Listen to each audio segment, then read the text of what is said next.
Hello? Hello? It's the woodturner here. Nicola, can you tell me just quickly? You're there, okay. Right, just lock that off. Just give me a minute, folks. Give me a minute. Anyone there? Not yet. There's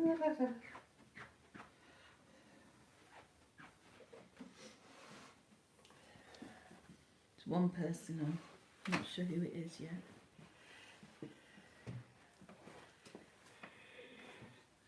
Good afternoon. And welcome to this impromptu live edition of Talking, Turning and Tea. And it's been a while, but I thought I would hang out with you guys for a short while and explain what we've been up to and what we've got coming up. So Nicola's on board to relay any questions or comments you might have that you might need answering. So feel free to get in touch. Nicola's just I think going online. Yeah. If you just signed into it. So Nicola's just gone online now. So got a bit of indigestion I think now. Well, here's the obligatory cup of tea. So cheers everybody. Hope you're having a great Saturday wherever you are. So before I get talking about some of the pieces here in front of me, I'd just like to say welcome, and if you're a new subscriber, thank you so very much, and to all my current subscribers, thank you too. And I hope you're getting to listen to this. Christy, you said you'd try and hang out with us for a short while today, but if not, it'll be on my channel. So that's awesome. It was really cool talking to you, and don't forget what I said about just taking your time and having fun, and you'll get there in the end. So just quickly keep you in the loop, guys. Christy, she's a lovely lady, and she was at UKISS, and she's a female turner, and she's uploaded a couple of sort of like quick videos, a bit of an introduction to a new channel. So check them out. Go over to Christy's channel. I forget what your channel is now. Flipping heck, what's the channel name? Anyway, I'll think about it. It wasn't Slave to the Lathe, was it? Who's that? Slave to the Lathe. It might be that one. This is the trouble when you're blind. So sometimes things don't just click for me as quick as they should do. Christy, sorry, we'll sort it out and we'll give you a good shout out. But Christy got in touch. She was at UKISS, lovely girl. So she's gonna start doing videos as and when she's ready. Obviously, it's a nerve-wracking experience for newbies on YouTube, but when I can remember her channel name, get over there, give her lots of support and subscribe, and give her the inspiration and motivation to start producing some inspiring and wonderful wood turning videos, etc. She's told me of a couple of ideas of videos she's got, and they sound like lots of fun, very creative, and it's good to have another young British lady wood turner coming onto YouTube like Sophie Lewis. So that's cool. Anyone on? Any questions? Yeah, Tracy Keaton, good morning. Good morning, how are you? Nick Lambert says, hi guys, I'm at home, I may as well come round and watch in person.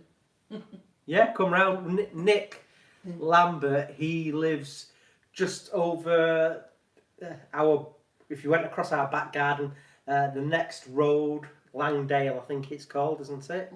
Langdale, he's there, and he's a builder and a joiner, and he does everything, a jack of all trades. And I'll skip that last bit that people say master of none. He's came around, he's done some work on our house, lovely guy. So yeah, thanks for hanging out, Nick, hope you're okay. And I think I've heard you over the back there doing that concrete slab and that and the work for the people that are next to us across the conifers. So I've heard you thrashing around in there, mate. So well done, you. Welsh woodturner. Hi, mate. Looking forward to reading about you in next month's mag. Oh, right, yeah, good. I'll just deviate into that. 4th of October, folks. It's the November edition of Woodturning magazine, and they're running a feature on me. So it'd be great if you could somehow read that and see what I had to say, and what I was talking to the guys at Woodturning magazine about being a blind woodturner. So yeah, that's out on the 4th of October, so check it out. What's happened so far? Any more questions while I just go into what? That's it for now. Right, okay, and we'll We've got 10 viewers at the minute. Hello, 10 viewers. So, right, this morning, what did we do this morning? Well, we popped to Axminster at Warrington, and I've got it here, and the Axminster Tools and Machinery have got a new turning smock out. So here it is. Can you see what I'm doing on your phone? Yeah. Okay. So here it is. It's a, what colour is this? It's sort of a slate grey. A slate grey colour. So it's lovely, lovely and well made. And I like it's got a stretch panel on the back of the neck, so that's nice and comfortable. It's got good secure Velcro fastenings, but it's got your usual pockets on the back, and it's got a pen pocket on the front. But the cool thing about this one is Phil Lewis, the manager at Warrington store, for myself and a few other wood turners that do a lot of demos at Warrington and get our stuff from Warrington. He's had our names embroidered on the smocks, so I hope you're getting that there. I can always get Nicola to bring it in close to the camera, but it says the blind wood turner, supported by Axminster Warrington store. So obviously that I'm sponsored by I'm sponsored by Axminster Tools and Machinery, but Phil Lewis has been pivotal in making all of that happen, and when I signed my contract it was at Phil's store. So he's had us all in for a bit of a photo shoot this morning, so we was hanging out with some other wood turners, Russell and Adam. Lots of fun. There was a couple of dogs there. Bamber was there, and there was a lovely border collie too called Jessica. That was Adam's pooch, and she goes everywhere with him. And Adam Evans, who's actually his real job, well, his main job, is an agricultural engineer, and as part of his job he does repairs to lots of plant machinery, which involves lots of welding. So he's invited me over to his workshop in Northwich, Cheshire, so it's probably about a 50-minute drive from here, and he said I can go and hang out in his workshop. He's got a collection of 8 tractors, and he studied at Reese Heath Agricultural College, which is a place we know well through the Speed of Sight charity, and we've done off-road driving experiences at Reese Heath College on their track outside, which is where the young farmers of tomorrow they can learn their off-roading skills in lots of farm machinery. So that's where Adam studied, and he's now, like I say, an agricultural engineer, and he's going to give me some welding tips, and we were talking briefly today about MIG welding and things, so that was really cool to meet up with Adam. So yeah, hopefully in the next couple of months we'll get over there and hang out, and I can learn something. Dave the wood barber says hello, Chris and everyone. Hello, Dave the wood barber. Hope you're doing well, Dave, and enjoying your Saturday. So while I've mentioned welding, I might as well talk firstly. Now the smock's out of the way, I'll just put that there on that chair. talk more about these items there. So let me just move my cup of tea there. Just feel right. I've got this stool on a tea towel at the moment because I've still yet to get the little feet for it. So it's on this tea towel so it doesn't scratch the table. So this is the stool that I did the power carved top for, and then you've got the steel square section tube in here. And the good news is quite a few people have sat on it. You know, Martin Saben-Smith, when he was here for the Sophie Lewis weekend, he was sat on it. Excuse me. And it's still solid as a rock, so I must have done something right. And it's here. It does feel great, and I'm so pleased with it. And Adam Evans said this morning, yeah, 1.5 mil tube thickness was. He says that is a bit thin, you know. So he's not surprised I was having blowout and things on it and blowing holes through it. But still, it's here, and I'm so pleased with it. Now, welding as a blind guy, I've had people obviously comment on it and things like that. It's. I mean, you guys out there think that, you know, wood turning with no vision's, you know, a stretch. Well, at least you can touch the work when you're wood turning when the lathe stopped, and I can build up mental pictures and have a point of reference. As soon as you pull the trigger on the MIG gun and that wire becomes a molten puddle, I have no reference at all.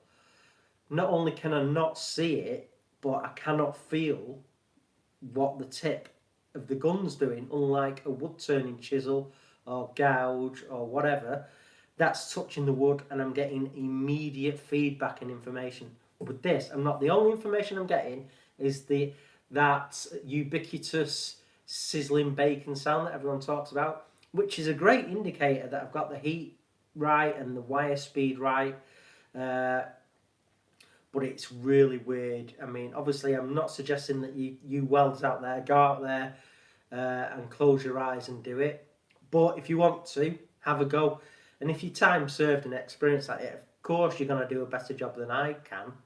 But I've had some great tips about, you know, you can rest the shroud on the joint and that'll sort of like give you a better aim.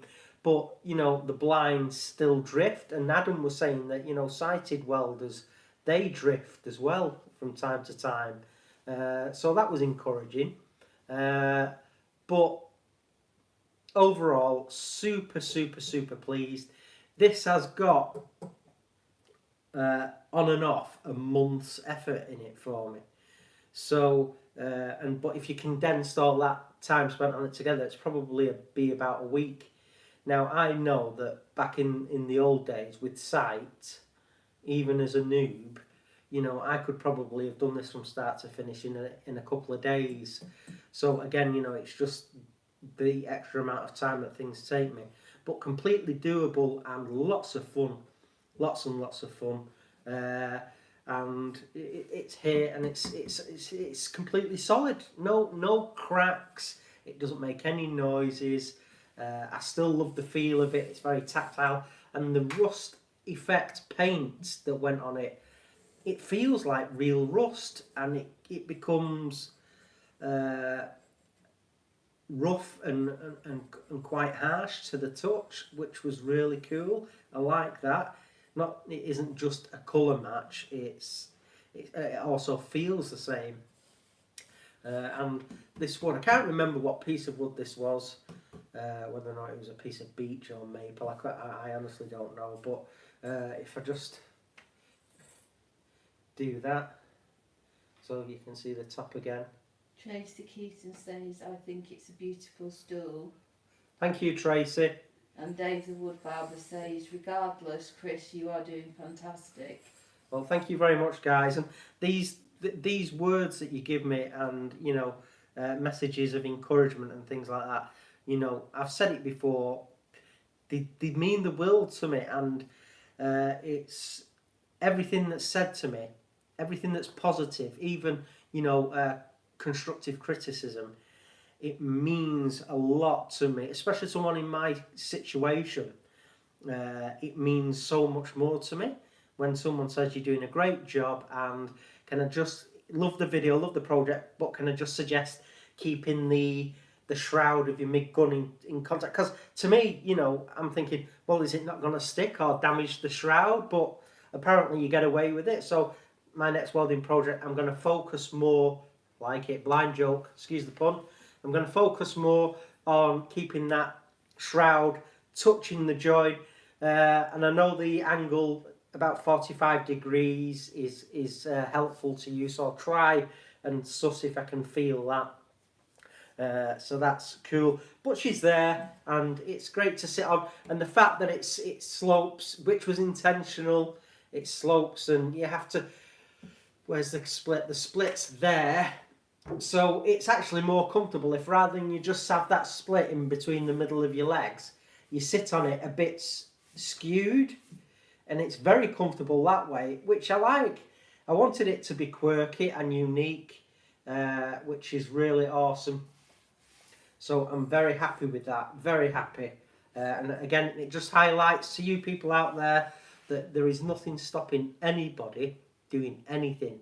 And you know, when you were young and your mum and dad said to you, you know, when you grow up, this is going to be a bit, sort of like, sound a bit poncy, but anyway, I'm going to say it. When your mum and dad used to say to you when you were young, and my mum and dad said it, as I'm sure yours did, you can be anything you want to be and do anything. It's not bullshit. It is completely true. And a lot of us, unfortunately, only realise that when we're in sort of like a dark place. Yeah, anything's possible. So, blind wood turning, bit of blind welding, loving it, loving it. Anything's possible, guys. So never ever give up on any of your dreams. And if you want to get out there and do something completely new and out of your comfort zone, go for it and have a blast. You know, anything. I don't know, what can I use as an example? Bungee jumping, skydiving, you know, I don't know, learning to ride a motorbike, anything you want to do, go for it. Have lots of fun. You will not regret it. If you ain't breaking it, you ain't making it, you know, so don't be scared of the hiccups along the way. Tracy Keaton says, Amen, Chris, I'm disabled myself. It is 5 times as difficult to do the things that other people can do easily. You are an inspiration to everyone, Chris. And Dave the Wood Barber says, I second that, Tracy. Yeah, well, thanks, guys. So, Tracy, you know where I'm coming from. You're singing from the same hymn sheet. And without getting into too much detail, Christy, the girl I was talking about before, she's got some physical problems and limitations. I'm not going to go into the nature of her illness, but life can be tough for her too. So again, you know, she's watching all those maniacs, you know, everyone on YouTube doing our thing, and she's feeling inspired and fired up. So the days when she is feeling well enough to get into a workshop, she's going to give it her best and hopefully fire out some videos in the future. It's still the name of a channel, and I've just bloody subscribed to it. Anyway, Slave to the Lathe. Is it that, Christy? Are you going to watch this? Are you joining in? Help me out, Christy. So anyway. It sounds right, though. I think it might be. Yeah. Right, what's this? This bowl here. I thought I'd show you guys. Now, a friend of ours, Dave Capasander, a wood turner, and a frequent protagonist at events. He was at Makers Central and UKISS. Great guy, lots of energy, very funny. This is the bowl he did for Steve Twidell's Makers Make It Happen fundraising auction for the guys with cystic fibrosis in Canada. So Nicola saw this on the auction and she thought, oh wow, that's really cool and interesting and amazing. So Nicola purchased this for us to show our support for the Makers Make It Happen. So what colours are these? It's kind of a black background, and then it's got a ring of silver with lines going out to the exterior edge. Yeah. It's got a ring of silver in the middle, and then it's got the off-centre bowl. Yeah. And the off-centre bowl has got gold around the edge of it with lines coming from And it. was this piece named Orbit? I think it was, Yeah, we think... It's a cosmic sort of thing. Yeah, it's a cosmic theme, and we think it was named Orbit by Dave. So it's a lovely piece. I can actually feel the paint effect. It is raised from the surface, so I can feel the paint effect, and it's nice. It's lovely to hold.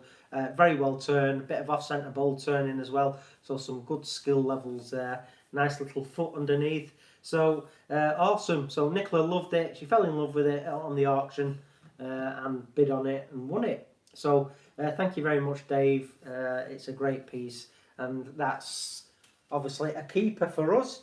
I'm a bit of a geek, horror fan, heavy metal fan, 80s fan, love aviation. I was a student pilot from a private license before I went blind, but a big aviation fan, and also space. And Dave the Wood Barber says it looks like an eclipse. oh, right. It does, yeah. Yeah, awesome. Thanks for that, Dave. So yeah, great piece. So yeah, I love things, or all things, space technology and travelling and finding out what's out there. So there you have it. Orbit by Dave Capasanda. Dave Capasanden. And again, that's another blind thing. I've never seen his name spelled. So I just thought it was Dave Capasanda, but it's Capasanden. You just give him a new name. Yeah, I've renamed you, Dave. I've dropped a letter. So, radio. What we have here are my first forays into power carving. Sorry, no, technically the stool was my first foray into power carving. These are further forays into power carving. Now this one here, it's a sycamore bowl, and it's a nice OG shape really, and it's got my usual mortise in the bottom with the spiral detail. Now this is a technique that I'd heard Tracy Owen, who's a master wood turner, do at a Warrington demo. Now Tracy uses the small chainsaw attachment on an angle grinder to do this effect. So what I've purchased, and I should have brought it in to show you, is I've purchased a Proxon long neck mini angle grinder, and I purchased a couple of, they're called Saber-Tooth Carbide rasps, and I got a coarse one and a medium one. I think they're different colours.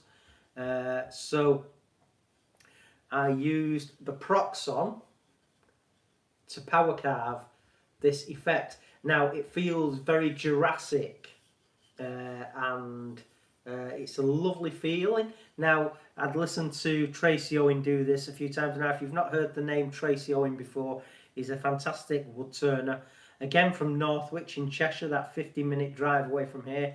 And Tracy is the guy that invented the spiraling and texturing tool, which was then taken over by Robert Sorby to produce. So he's big into his carving and wood turning art, Tracy Owen. But he does classes, so if you want to go and check him out and maybe spend a day with Tracy Owen, well worth it. So it was power carved and it was easy to do. What I had to do was put a piece of tape. I did the first groove just using light pressure. Incidentally, I did the inside first. So I turned the bowl portion out, I'd hollowed out, and using Martin Saban-Smith's intrinsic colour range from the Hampshire Sheen company. I think that was Midnight Blue and a paler blue. Yeah. And I used Be My Eyes for someone online to help me find the colours. So I used a mixture of Midnight Blue and pale blue and tried to blend them together and then let it dry, sealed it and polished it. then I did the power carving effect around the rim. So I did the first groove, let's just say it was this one for argument's sake, and then put a piece of tape there, and then just slowly, I didn't use the indexing system. What I did was just gently turned it by hand, because it's not got that much power. They're very effective, those Proxon long neck angle grinders, but they're not as powerful as a full size angle grinder. So I felt confident enough just to hold this and use it just one-handed, and I did the groove, scalloped the material away, just rotated it, just quickly felt with my finger the edge of the scallop, and then did the next one. Worked around slowly and methodically, and of course I'm going to do a video very soon using this technique, so you'll see me do it. And I worked all the way around until I got to the tape, so I knew I'd been all the way around, and then I hand sanded every groove, and then I had a couple of coats of Danish oil. So Nicholas said it's a great effect, and so that was my first attempt at power carving on the lathe. Lots of fun. Everything we do in our workshops is fun. That's why we're always in there. So lots of fun. Wasn't scary. I didn't have any accidents, and you know, getting that under your belt again gives you the confidence to carry on and try some more stuff. And even if it had gone completely wrong, I'd have just said, right, well, let's have another go.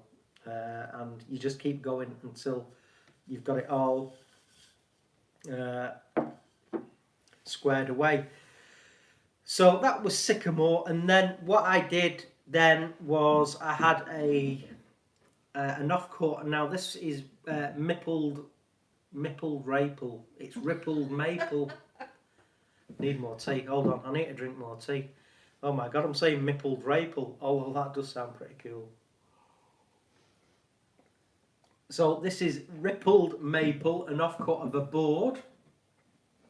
So this was completely free. Well, I'm going to say freehand carved, but the inside was hollowed out using the Arbitech Turbo planer blade, and that was, I mean, it just, you know, really did munch through that. So you don't have to use a very aggressive cut, but it was good practicing, just pressing down a bit harder, and you could feel the proper shavings come off with the Arbitech Turbo planer. And it doesn't just make loads of dust. It's not like sanding it out. It genuinely does carve it out, and you can feel some good shavings coming off. Didn't have any kicks or anything, and because the Carbide blade doesn't go all the way around the rim and to the top, you can, once you've got a little bit cut away, you can use the rim of the cutter to then follow the line you've already got forming, and you can pretty much do what you need to do. So I didn't want to go too deep and punch through the bottom, so it was just slowly. So it was on the edge, just like little nibbling cuts like that, until I'd given myself, obviously stopping and starting and feeling that I was getting a decent circle going, and it was a bit irregular at first, but after I'd got the main shape and the main depth out, I was able to then use the Proxon with some Saber-Tooth, with the Saber-Tooth disc on, and refine it and get it more circular.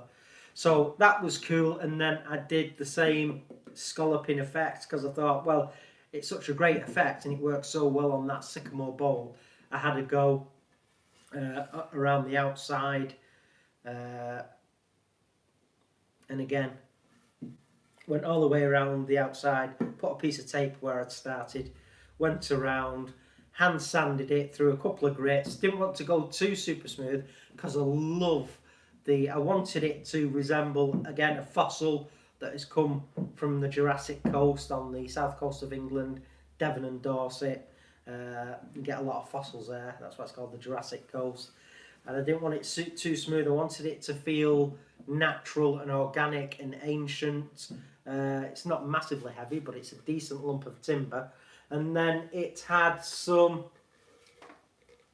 Danish oil on it, and then some of the Hampshire Sheen embellishing waxes. So it had a little bit of gold dry brushed on it, and then buffed, and a little bit of the silver, and then buffed, just to sort of like give it a bit of. This is how I was working in my brain, just a bit of age. And if I just, I hope you can see it. I'll just so. It looks okay though, doesn't it, Nicola? Yeah, it's a nice piece.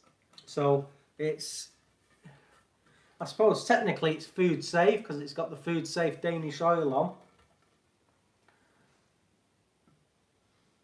So Alan Mullock said about you getting your words mixed up. Pickled table. yeah. And Tracy Keaton, I'm truly amazed that you were able to carve that without that fluting jig. Oh yeah, yeah. Well, that's really what gave me the idea, Tracy. That fluting jig. Now I will go back to that actually. Now that I've got the welder, I'll be able to make one out of metal. So that's something we're going to revisit. That jig that I made to go on the lathe, and I'll use some good, better. I'll use some flat bar stock that's quite sturdy and thick, and I'll remake that jig, and then we can have another go with the router on the lathe. So that'll be fun. But yeah, I just did it all freehand. It took me a long time, but yeah, those little Proxon angle grinders are really cool, and I think it's like the King Arthur angle grinder, and probably maybe the King Arthur discs fit on the Proxon. Just held in by one Allen screw, the discs, and you can get sanding discs and grinding discs for them. They're only about yay big. What's yay in metric? Probably about 2 inches, the discs. So, in fact, Nicola, can you go in the workshop, please? And you know the cupboard on my side of the workshop? Yeah. On top of there's a sort of like a plastic case. It has Proxon, sort of like.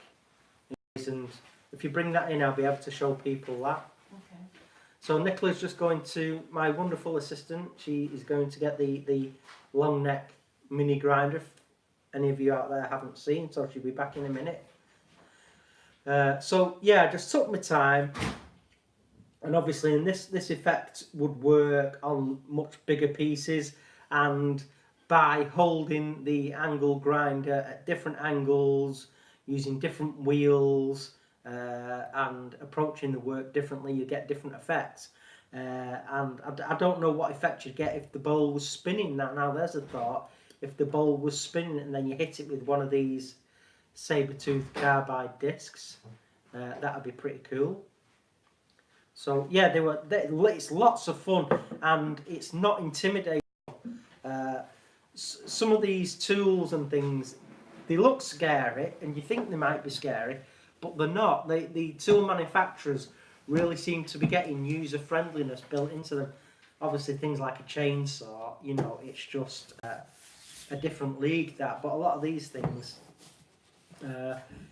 are really good. So it comes in a great carry case. So Nicola will be back in a second, and if you've got any questions, she can answer them. So it comes in a great moulded case, and that's it really. It's simple on-off switch there. It's got the flap disc on it at the moment because I was just using that on the other day. It comes with a little guard on it, but I took the guard off. Where is it? Yeah, there's the guard. Took the guard off. Just helped me get in a bit better. So there's that, and then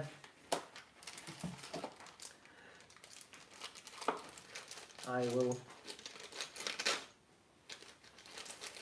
just feel. Alan Mullock said your work is brilliant, Chris. Very original. Thank you, Alan. Tracy Keaton, I have purchased some Saber-Tooth burrs for my Dremel. Oh, right, yeah. Well, obviously the Dremel, very versatile tool. A lot of people out there hate the Dremel, saying it's underpowered and all this, but it's horses for courses. You know, you wouldn't use a Dremel to work on an ocean-going liner, you know, but for hobbyists and crafters and, you know, wood turners, they are great and they do have millions of uses. So, and I'm not endorsed or supported by Dremel. So these are the Saber-Tooth Carbide discs you get. I'm going to put one on in a second, just let you have a look at it. So this one has a different profile. That's finer than that one. So this has a different profile. The radius comes further round. So there they are. And if they get clogged up or gummed up, you just get a steel brush and give them a brush out and get your airline on them. And apparently they last for, you know, a very long time. Easy to fit, so you just have this adapter that just sits in there. I've got the Allen screw in there. I'll just feel for where the hole is.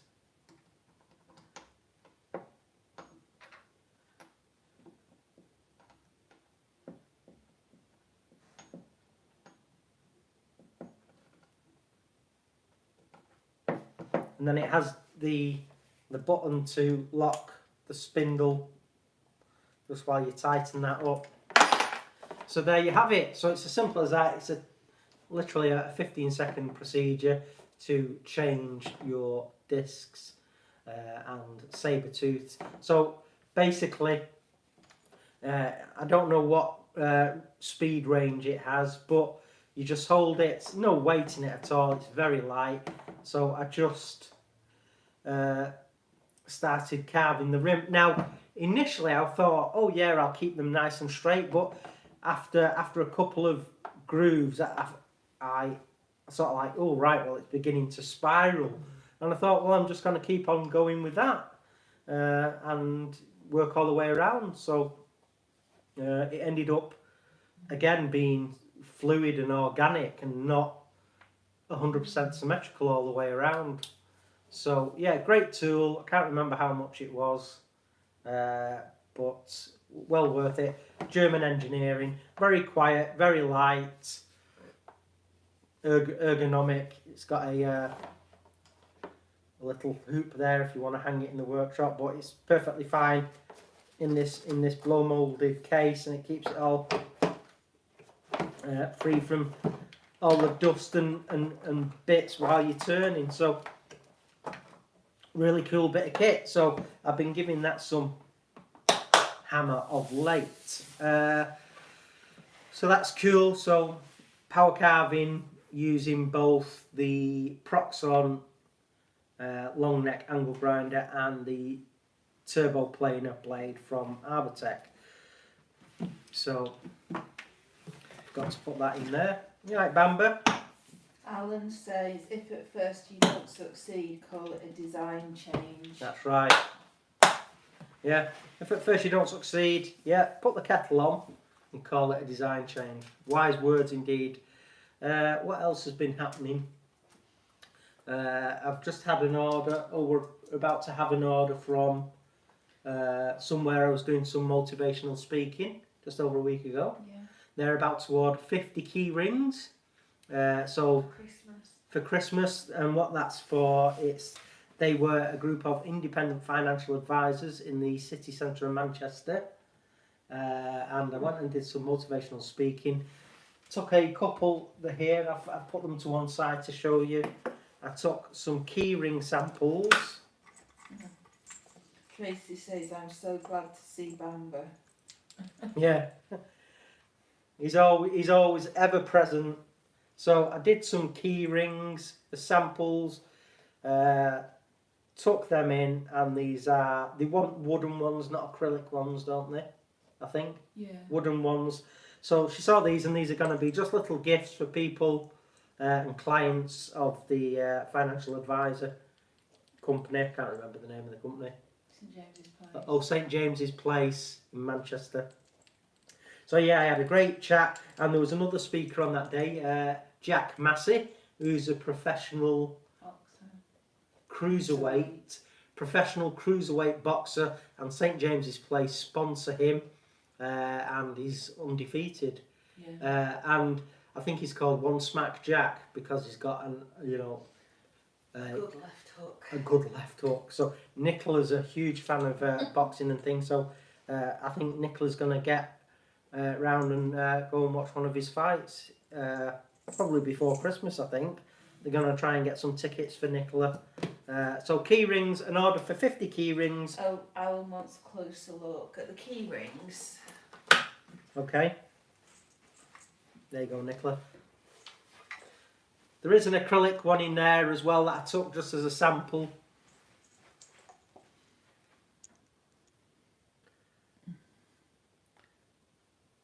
So that's one. I'm not sure that's quite a dark wood. I think one. I think they are Mapane, and here's a funny word because I used Be My Eyes to check what species they were. Knobthorn. And then this is the acrylic one. That acrylic, I don't know what colours they are. That's sort of red, orange, black. All right, okay. It's a nice one. Yeah, the woods are Mapane and Knobthorn, and they were from Dalman Timber. So I think they're Mozambique exotics. So anyway, she's ordered 50 wooden Keyrings. Actually, you need to find out, Nicola, if she wants all the same species. I need to email about this weekend. All the same species or different types. So that happened. Tracy says those are easy to batch out, though it won't take you long to finish them. No, yeah, that's it. I'll cut all 50 blanks in one go, drill all 50 blanks, glue all 50 blanks, and then I'll turn all 50. Not in one day, probably, but I'll do all the I'll batch do them. Best way to do it. I've done that before when I've had orders for like 20 pens. Alan says pretty cool, Chris. Thank you, Alan. What else has happened? Tracy says, how long did you make those? What do you mean, length, or how long did it take? Yeah, well, if you mean length, the brass tube is a standard length. It's a 7mm tube, and it's the length they are is the length of the tube, obviously minus the finial and the ring on either end. But if you're talking about time, not long at all. I could do one of those, cut it, drill it, glue it with CA glue, turn it and finish it. You know, one of those. I'd probably spend about an hour on one, and that's just taking my time. So again, sighted wood turners would probably take about 15-20 minutes on one from start to finish. But when I put the CA glue on, obviously it gets hot and goes through that reaction, and I just let it get hot, have the reaction, and then I like it to cool down before I go and square off the ends. So I just give the CA glue some time to cure. So what is the length of the keychains? Well, your tape measures in here, isn't it?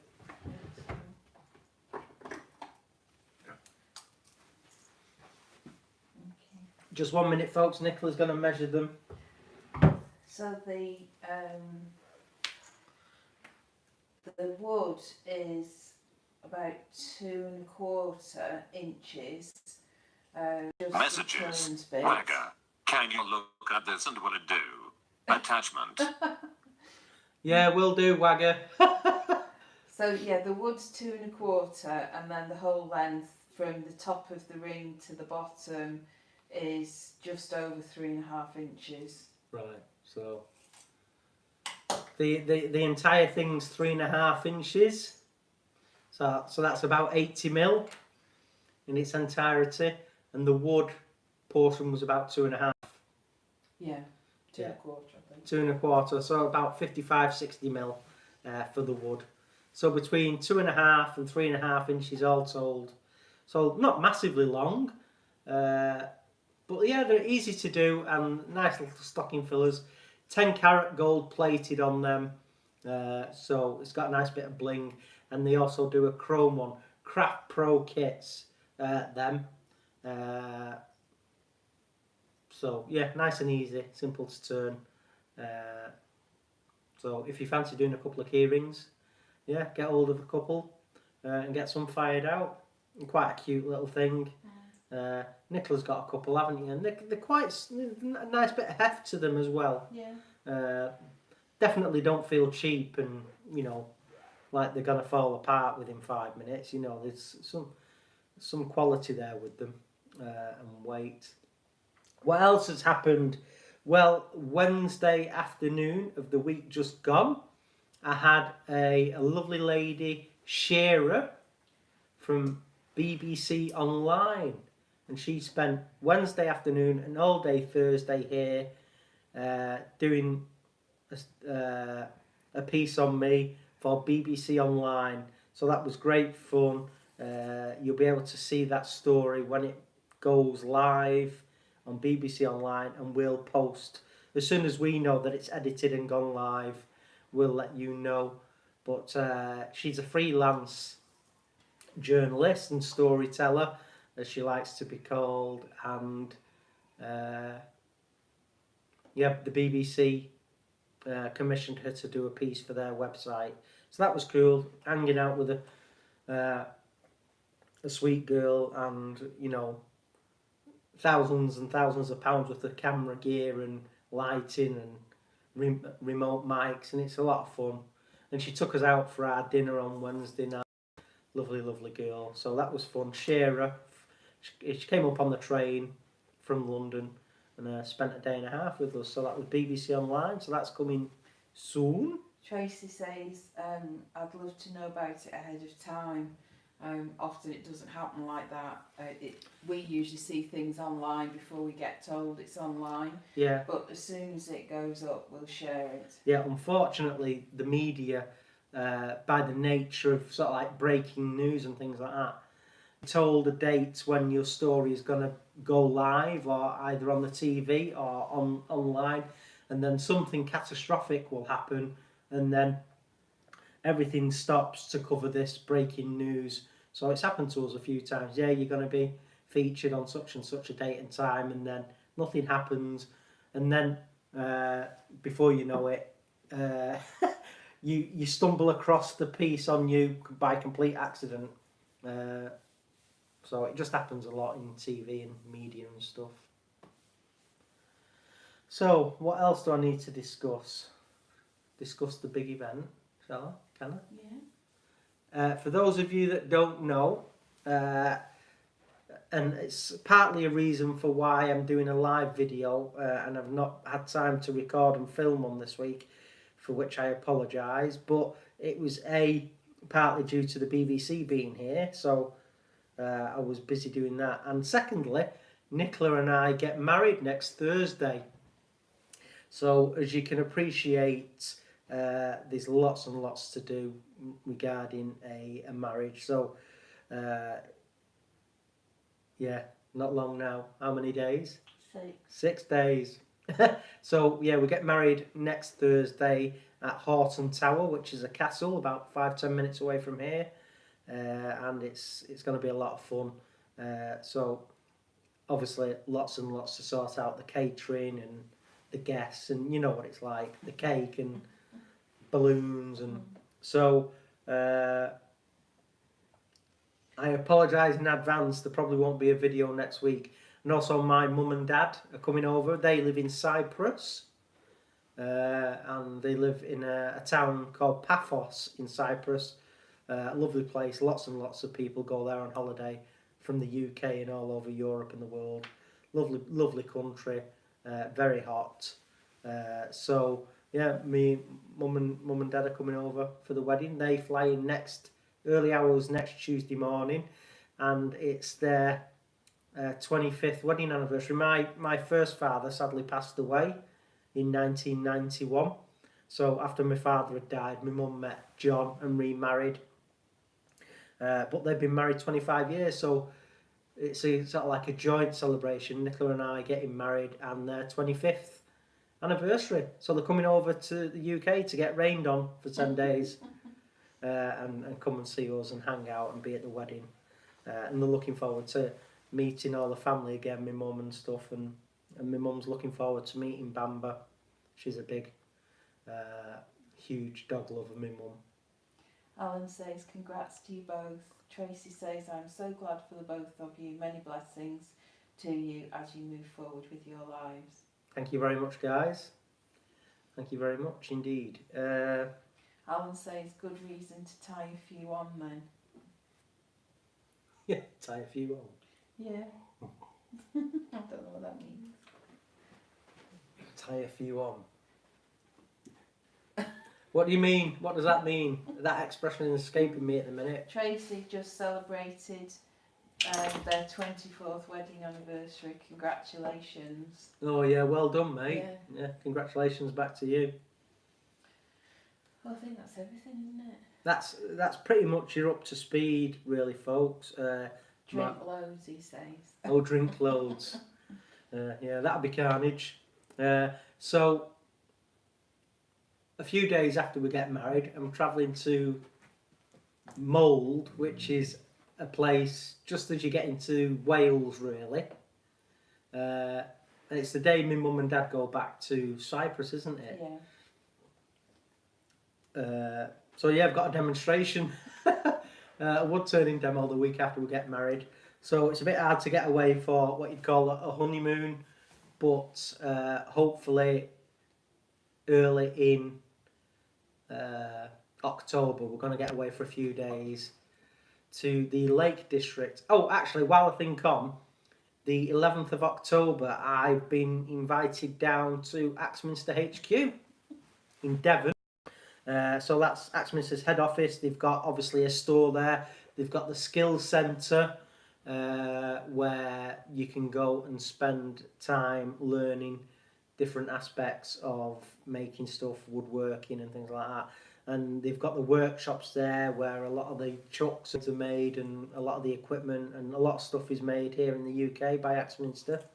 And they've got the apprentice technicians program there, so it's going to be great to hook up with hopefully the owner of Axminster, Alan Stiles, and the sales team, the marketing team, the sales advisors, Craig Steele, who runs the skill centre, Colwyn Way, who is an absolutely jaw-droppingly gifted wood turner.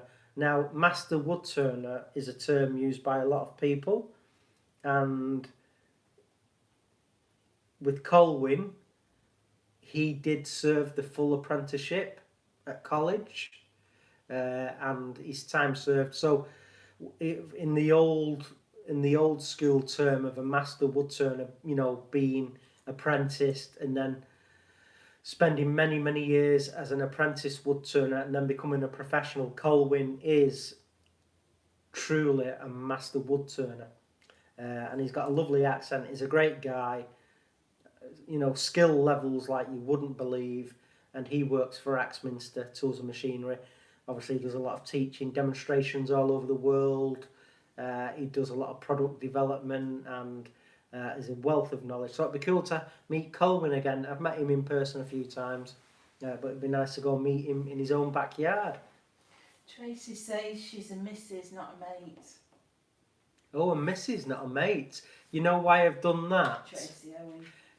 Tracy Owen, who's... He's a mate, not a missus.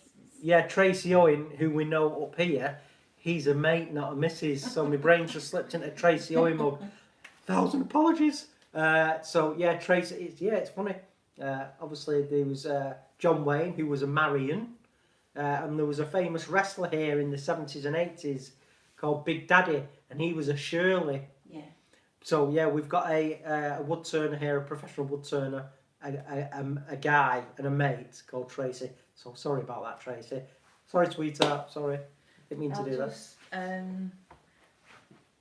just get Bamba so you can see Bamba. Bamba shabamba. So there you go, Bamba. Good boy. So Bamba's been out working today. He's had his harness on. He's been to Axminster. And your pal. Hey? Say hello. Gonna say hello? It's a papa. Yeah. Yeah. Absolutely fantastic guide dog. So, I think that's it now. Yes, I think, well, you've been on nearly an hour now, so.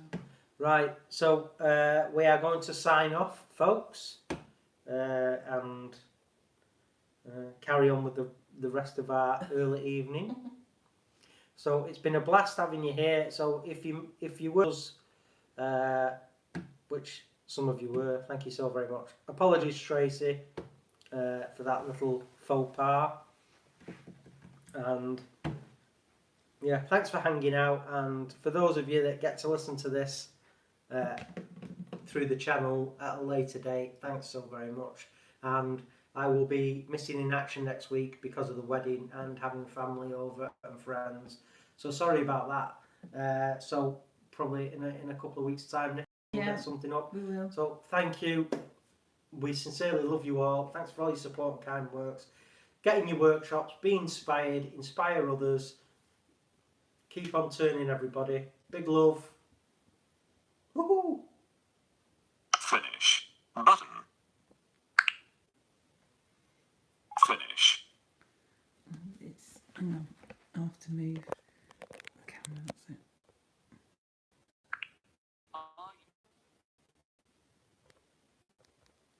Let on the volume.